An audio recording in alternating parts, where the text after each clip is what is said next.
ही यंत्रणा राबवण्यासाठी ज्या आउटसोर्सिंग केलं जातं, मुळात ते आउटसोर्सिंग करण्याची काय गरज आहे?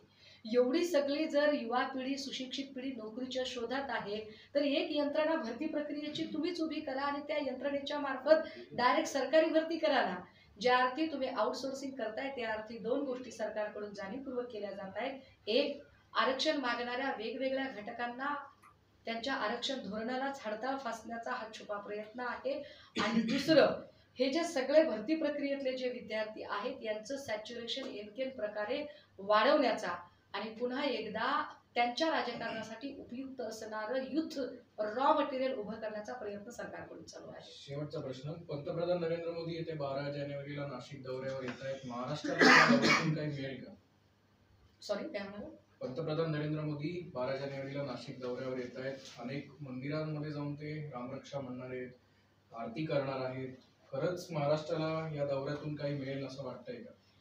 बघा, धर्म हा श्रद्धेचा विषय असावा आणि धर्माप्रती श्रद्धा बाळगायला कोणाचाही आक्षेप असायचं काही कारण नाही. पण धर्माचं अवडंबर आणि प्रदर्शन करण्याची गरज सातत्याने भाजपाला का भासते हा काही मला अजून पडलेला प्रश्न आहे. कारण प्रभू श्रीरामाला घर देण्या इतके म्हणजे रामाच्याही वरचे सुपर क्वालिटी आणि सुपर पॉवर असणारे पंतप्रधान रामापेक्षाही मोठे झालेले आहेत का? कारण जाहिरातीमध्ये राम असे छोटीशी प्रतिमा आणि त्यांचं बोट धरून मोदी चाललेले आहेत अशा ज्या प्रतिमा दाखवल्या जात आहेत, ही जाहिरातबाजी कशासाठी? जणू काही प्रभू श्रीराम हे घरकुल योजनेचे लाभार्थी आहेत अशा पद्धतीने जे चित्र भाजपाकडून दाखवलं जाते ते वाईट आहे. मला असं वाटतं की भाजपा महिला सुरक्षा, सुशिक्षित बेरोजगारांचा प्रश्न, शेतकऱ्यांचा प्रश्न, कामगारांचा प्रश्न, पेन्शनर विद्यार्थ्यांचा प्रश्न, अंगणवाडी सेविकांचा प्रश्न, डॉक्टरांचा प्रश्न, अशा अनेक अनेक अनेक प्रश्नांवरती जी प्रचंड अपयशी ठरलेली आहे आणि दाखवायला काहीच काम नाही, ते अशा पद्धतीने धर्माचं कार्य करत आहे. कुठल्याही पदाच्या मंत्र्यांना भेटण्याची गरज नाही आणि भेटणं चुकीचं आहे, नैतिकतेत बसत नाही असं घटना तज्ञांचं म्हणणं आहे. तुम्हाला देखील असं वाटतं का की एका विधानसभा अध्यक्षांनी मुख्यमंत्र्यांची भेट घेणं योग्य आहे किंवा योग्य? विधानसभा अध्यक्ष हे आधी एक आमदार आहेत. आमदार म्हणून त्यांनी कुणाला भेटावं कुणाला नाही भेटावं हा त्यांचा व्यक्तिगत प्रश्न आहे.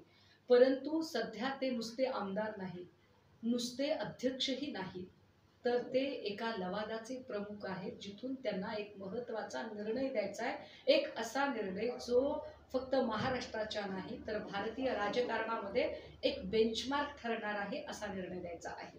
अशा वेळेला त्यांनी काही शुचिता, काही वर्तन शुचिता आणि काही आचारसंहिता पाळणे फार गरजेचे आहे.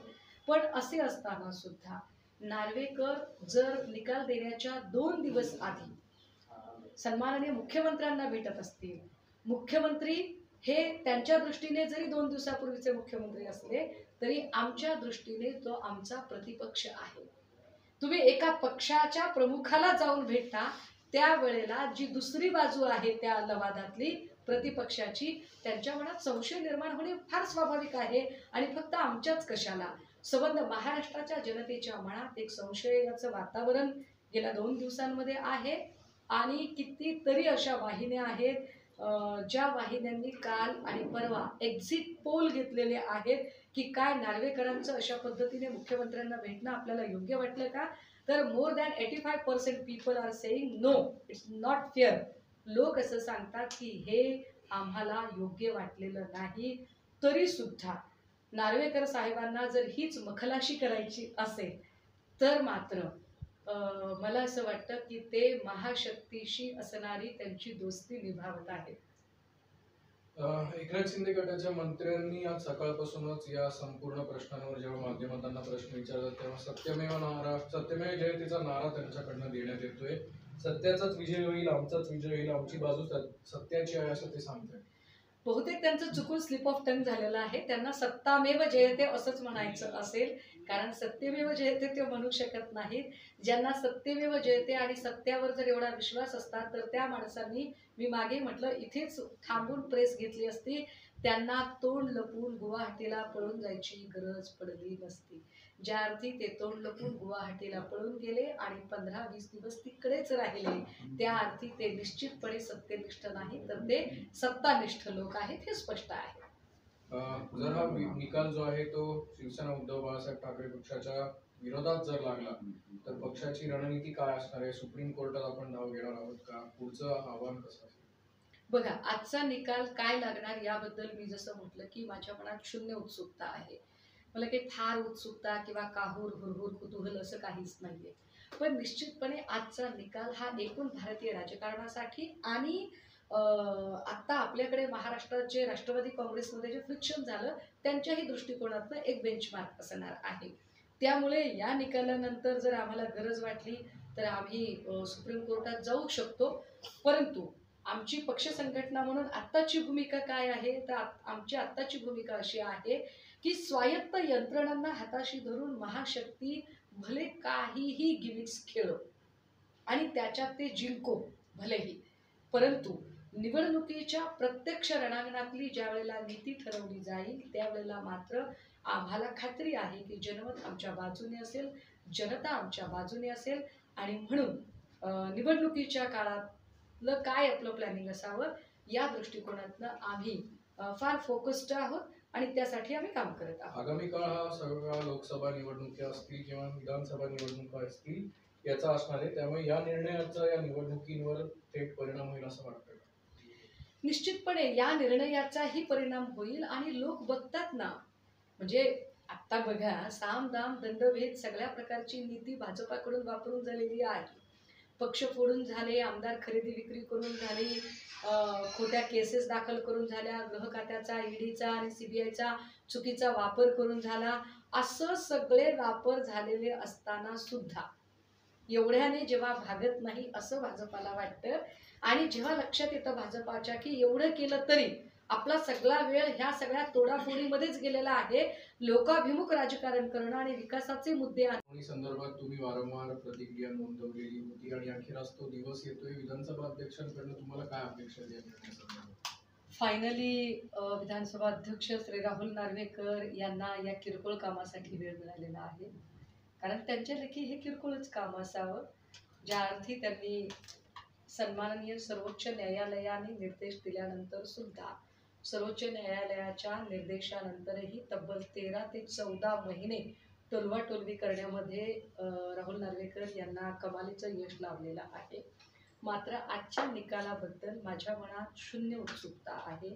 कुठलीही उत्सुकता, कुठलीही एक्साइटमेंट, हुरहुर, काहूर, कुतूहल, काळजी, आनंद अशा कुठल्याही भावना नाही आहे. मी कम्प्लिटली निरंक आहे. कारण मला असं वाटतं की justice delay is justice deny. न्यायाला उशीर करणे हा सुद्धा एका अर्थाने अन्यायच असतो. त्यामुळे संध्याकाळी लागणारा निकाल म्हणजे आज सुद्धा म्हणजे 10 तारीख देऊन सुद्धा त्याच्यासाठी पण पुन्हा 10 तारखेची संध्याकाळ गाठावी लागते राहुल नार्वेकरांना. की किती किती टोलवावं, किती टोलवावं, त्याला काही लिमिट आहे की नाही. त्यामुळे ते काय बोलतात काय नाही यावरती फार काही मला भाष्य करावंसं वाटत नाही. एक मात्र निश्चित आहे की ज्या पद्धतीने एवढा वेळखाऊपणा केलेला आहे यामध्ये जवळपास या 5 वर्षातल्या कालावधीचे सगळे अधिवेशन या सगळ्या अपात्र आमदारांना उपभोगायला मिळालेले आहेत. सोबतच त्यांना 5 वर्षाचा निधी वापरायला मिळालेला आहे आणि त्यातून समजा काही निकाल लागलाच तरी सुद्धा 22 जानेवारीचा राम मंदिराचा सोहळा झाल्यानंतर जवळपास आचारसंहिताच लागण्याची वेळ आहे. त्यामुळे या 10-15 दिवसांच्या साठी तरी राहुल नार्वेकरांनी उगाच स्वतःचा वेळ ते घालवत आहेत का असं सुद्धा वाटण्याची परिस्थिती आहे. राहुल नार्वेकरांबद्दल तुम्ही काही बोलताय, पण तेच राहुल नार्वेकर म्हणतायत की जनतेच्या हिताचा आणि समाधानतेचा निर्णय जो आहे तो ते देणार आहेत. त्यामुळे कुठेही मी कॉम्प्रोमाइज करत नाहीये, कुठेही एका बाजूचा निर्णय मी देत नाहीये. जनतेला समाधान वाटेलच असा निर्णय देईल असं म्हणतो. जनतेच्या हिताची व्याख्या किंवा विकासाची व्याख्या की भाजपची किंवा भाजपच्या वळचणीला गेलेल्या लोकांची व्याख्या काय आहे हे आता बऱ्यापैकी सगळ्यांना कळलेलं आहे. त्यांना वाटतो तो न्याय, त्यांना वाटतं ते सत्य, त्यांना वाटतं तेच हित, अशा अर्थाने त्या व्याख्या सगळ्या ते रंगवत राहतात. त्यामुळे त्या व्याख्यांना काही फारसा अर्थ उरत नाही. महत्त्वाची गोष्ट अशी आहे की ऑनरेबल सुप्रीम कोर्टने असं म्हटलं होतं स्पष्टपणे आपल्या निर्देशांमध्ये. ऑनरेबल सुप्रीम कोर्टचे ऑर्डर आहे की निर्देश आहे, तर ते निर्देश आहेत. पण सुप्रीम कोर्टच्या निर्देशांना आपल्याकडे अभिलेखाचे स्वरूप प्राप्त होते आणि तेच अभिलेख खालच्या सर्व संस्थांवर आणि न्यायालयांवरती बंधनकारक असतात. न्याय देणाऱ्या त्या प्रत्येक संस्थेवर सुप्रीम कोर्टचे निर्देश बंधनकारक असतात. सुप्रीम कोर्टने स्पष्टपणे म्हटलं की विधिमंडळातला पक्ष वेगळा आहे आणि संघटनात्मक पक्ष वेगळा आहे, परंतु न्यायदान करताना कोणता पक्ष गृहीत धरावा, तर संघटनात्मक पक्ष गृहीत धरावा. आमचा संघटनात्मक पक्ष हा सगळ्यात वर सन्माननीय पक्षप्रमुख, त्यानंतर नेते, मग उपनेते, मग संपर्क नेते, संपर्क प्रमुख, विभाग प्रमुख, जिल्हा प्रमुख, तालुका प्रमुख, शहर प्रमुख, शाखा प्रमुख अशी आमची हायरार्की येते. संघटनात्मक पक्ष मान्य केला की संघटनात्मक पक्षाचाच व्हीप मान्य करावा लागतो, जो व्हीप ऑनरेबल कोर्टाने मान्य केलेला आहे. आमचा संघटनात्मक पक्षाचे व्हीप म्हणून सन्माननीय सुनील प्रभू साहेबांचा व्हीप कोर्टाने मान्य केला आहे.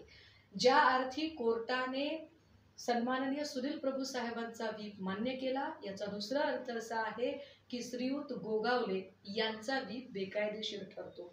जर गोगावले यांचा व्हीप बेकायदेशीर ठरवला गेलेला असेल तर मग गोगावलेंच्या व्हीपनुसार ज्या ज्या आमदारांनी नंतरच्या कुठल्याही प्रक्रियेत मतदान केलं असेल, उदाहरणार्थ त्यांनी विधानसभा अध्यक्षाच्या निवडीसाठी मतदान केलं, व्हीपच बेकायदेशीर, त्यामुळे ते मतदानही बेकायदेशीर. आणि जर मतदान बेकायदेशीर तर याचा अर्थ असा आहे की त्या मतदानातून निवडला गेलेला अध्यक्षही बेकायदेशीर.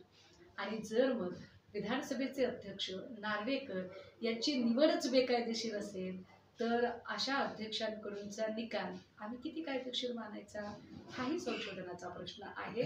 असो, पण तरी सुद्धा आजच्या निकालाबद्दल मला कुठलाही म्हणजे अगदी 5 वाजता आमच्या विरोधात जरी निकाल गेला तरी सुद्धा कुठलाही अकांड तांडव करायचा नाही, तो करू नये.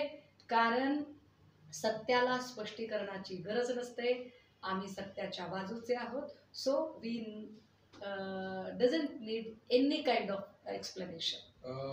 दुसऱ्या बाजूला राहुल नार्वेकर हे